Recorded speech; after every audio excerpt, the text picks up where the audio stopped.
Seburuk-buruk buta ialah buta hati. Kalau mata nang buta kada apa-apa, tapi kalau hati yang buta itu susah untuk menerima petuah dan nasihat atau petunjuk orang lain, atau bahasa lainnya itu pangarasan. Ya, orang pangarasan tuh ampuninya aja kada ada bisa mendengar ujar orang lain. Bujur kata salah kah? Itu ciri-ciri orang pangarasan. Sebesar-besar dosa kata Abdullah bin Mas'ud adalah berdusta. Oh ya, ini banyak ada dusta di antara kita. Kapan perlu bini gin didustai? Apa jar dalam HP itu? Ada ajar. Padahal selingkuhan tuh nang mawia. Selingkuh, selingan keluarga utuh. Bujur juga kekanakan semua ulah singkatan.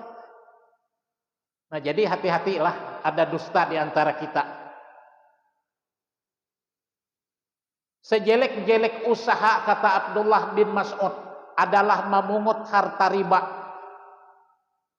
Ulun kada menjelaskan kayak apa bentuk riba. Itu urusan fikih. Yang penting riba itu menambah dari permasalahan, dari pokok permasalahan, itu riba. Seburuk-buruk makanan kata Abdullah bin Mas'ud adalah memakan harta anak yatim. Maka apabila kita memelihara dan menghormati anak yatim, dalam kitab hadis Riyadhus Shalihin itu ujar Nabi, orang yang memelihara dan mencintai anak yatim itu antara aku lawan inya bagaikan telunjuk dan jari tengah parak banar. Dijamin oleh Nabi, orang yang mencintai, memelihara anak yatim dan tidak menghardik anak yatim, dijamin bersama Rasulullah di dalam surga. Nah, jadi ujar Abdullah bin Mas'ud, seburuk-buruk makanan adalah memakan harta anak yatim. Selanjutnya wejangan Abdullah bin Mas'ud, siapa yang memaafkan orang akan dimaafkan oleh Allah. Nah, jadi sifat Tuhan salah satunya Ar-Rahman dan Ar-Rahim. Jadi apabila kita dendam kesumat lawan orang, itu kita artinya melebihi dari sifat Tuhan. Padahal Tuhan itu Maha Pemaaf. Sebesar apapun kesalahan kita, kalau kita meminta ampun kepada Allah, pasti diampuni oleh Allah. Karena Tuhan itu tidak pernah dendam lawan hambanya. Kalau kita memohon ampun kepada Allah, Allah pasti mengampuni kita. Dan wasiat yang terakhir dari Abdullah bin Mas'ud, siapa yang mengampuni orang maka akan diampuni oleh Allah. Jadi biar aja orang bersalah lawan kita, dahulu kita maafkan sebelum kita meminta maaf, supaya dalam hati tidak ada ganjalan. Memang mengambil sikap semacam itu tidak mudah, apalagi kalau kita tidak tahu apa-apa difitnah. Memang syarik wajar aja, tapi syarik kita itu sebelum inya minta maaf, kita maafkan terlebih dahulu. Ini manusia yang terbaik. Dr. Dale Carnegie, seorang psikiater Amerika, mengatakan, apabila orang melempar kamu dengan batu, balas jua lemparannya tetapi dengan pisang. Artinya biarnya sakit karena pisang tuh, tapi inya bisa memakan, bisa mengambil manfaat. Nah, inilah yang dikatakan oleh ajaran Isa Al-Masih, kalau orang menampar pipi kananmu, maka kasih pipi kiri. Artinya saking pemaaf dan belas kasihnya Nabi Isa itu kepada umat manusia. Tapi itu Nabi lah, lain kita. Cuma kita setidak-tidaknya mengambil ibrah, contoh dan teladan di dalam kehidupan kita. Rumus yang kedua, agar kita menemukan cinta kepada Allah, konsisten melaksanakan syariat. Artinya segala yang disuruh itu kita jalani. Dan apa yang dilarang kita tinggalkan. Kalau itu yang kita gawi, tahap yang kedua itu maka kita akan menemukan cinta kepada Allah. Karena kalau kita selama ini mengatakan cinta-cinta dengan Tuhan, tapi tangganya tidak ada untuk mencapai cinta itu, tidak mungkin. Yang ketiga, kita bersikap hati-hati agar tidak tergelincir kepada sesuatu yang menjadi kebencian Tuhan. Sehingga pekerjaan yang makruh pun sehalusnya diusahakan menghindarinya. Jadi hal yang dibenci oleh Tuhan itu kesirikan di dalam hidup.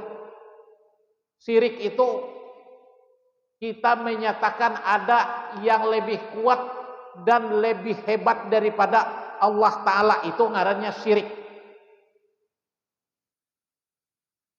Dan ada kelompok yang dibenci oleh Allah juga dalam kehidupan kita, kufur nikmat.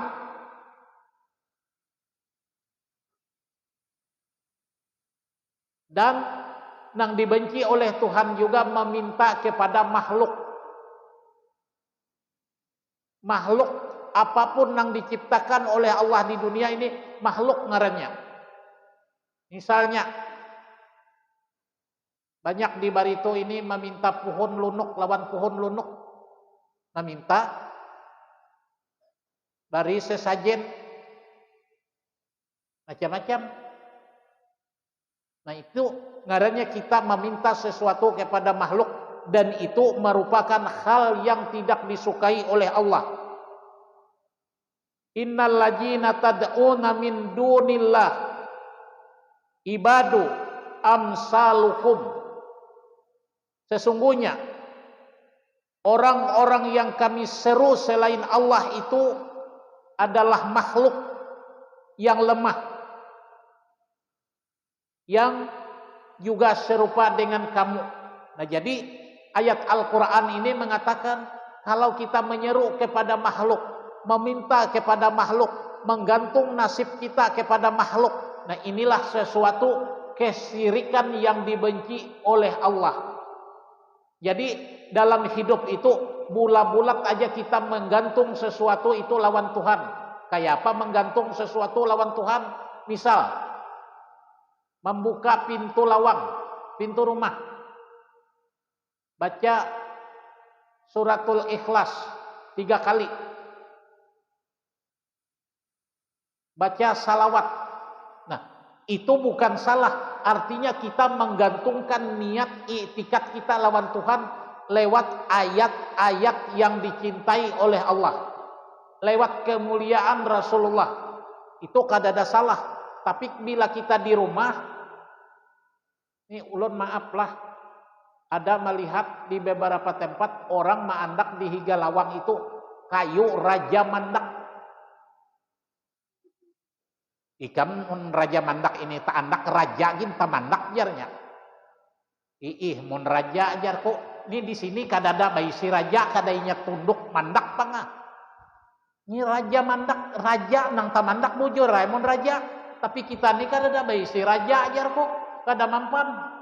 Nah, bila kita menggantung i'tikad kita lawan kayu semacam itu, berarti itu kesyirikan. Jadi masalah tauhid, masalah akidah ini sedikit benar. Kalau kita menggantungkan rezeki, keselamatan hidup kita lawan benda yang diciptakan oleh Allah, itu ngarannya kesyirikan. Maka syiriknya rasanya kadada lain jaka makan bingka atau nyaman juga ada rasanya. Ini i'tikad gagawian aja. Nah, jadi hati-hati karena kita belajar tauhid. Yang selanjutnya yang menimbulkan kecintaan kepada Allah, harus rajin bercakap-cakap dengan Allah itu sendiri atau dengan Tuhan. Kayak apa kita bapander lawan Tuhan? Man arada ayyukallimillah falyaqra il Qur'an. Barang siapa yang ingin berbicara dengan Allah, maka hendaklah ia membaca Al-Quran. Nah, jadi apabila kita sering bercakap-cakap dengan Tuhan, membaca Al-Quran, maka di sini melahirkan kecintaan kita dengan Tuhan. Jangan Al-Quran badabu gasan jimat aja. Ini suah maaf lah, ulun di Hulu Baritu hilang wadah orang. Quran ada karataan ayam di atas lemari itu pulang. Oh, maharam pulang ayamnya. Umajar kok kulitihi Qurannya badabu. Artinya apa? Rumah itu harus barasih. Karena ajaran Islam itu mengajar napa ayam sampai bahin talo di atas lemari dalam kotak. Artinya manusia itu saking pangulernya maulah ayam wadah ayam bahin talo aja kada mau. Bangun ayam itu bahama jadi penyakit serumahan. Ya kayaknya sugih aja kurang nang ini. Ini kada taurus ya sampai ayam bahin talo di atas lemari. Quran pulang batatai kotak kurungan ayam tuh. Jadi jago nih anu ayam nih membaca Quran nih. Jadi kalau kita ingin dicintai oleh Allah, sering-sering bercakap dengan Allah, karena itu melahirkan kecintaan dengan Allah. Nah, di antara fadilat dan keutamaan kita membaca Al-Quran. Orang yang sering membaca Al-Quran itu mendapat pahala yang berlipat ganda. Artinya kalau mendapat pahala yang berlipat ganda itu luar biasa. Jadi satu huruf yang kita baca dari Al-Quran itu sudah menurunkan rahmat daripada Allah. Yang kedua, di antara fadilat membaca Al-Quran, diampuni dosanya dan tidak disiksa oleh Allah. Mun kita sering-sering membaca Al-Quran, diampuni dosanya dan tidak disiksa. Artinya siksa ini macam-macam. Ada siksa dunia, ada siksa akhirat. Yang berbahaya kalau disiksa di dunia. Makanya di antara fadilah dan keutamaan orang yang sering membaca Al-Quran itu, hatinya selalu tenang dalam kehidupan dunia walaupun susah. Nya tenang tuh kada kawa dibeli lawan apapun.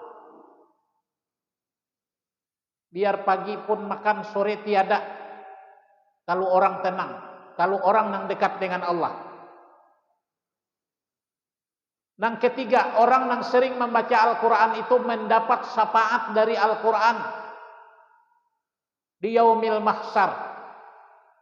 Karena yang dapat memberi syafaat kepada kita pada yaumil mahsyar itu cuma dua.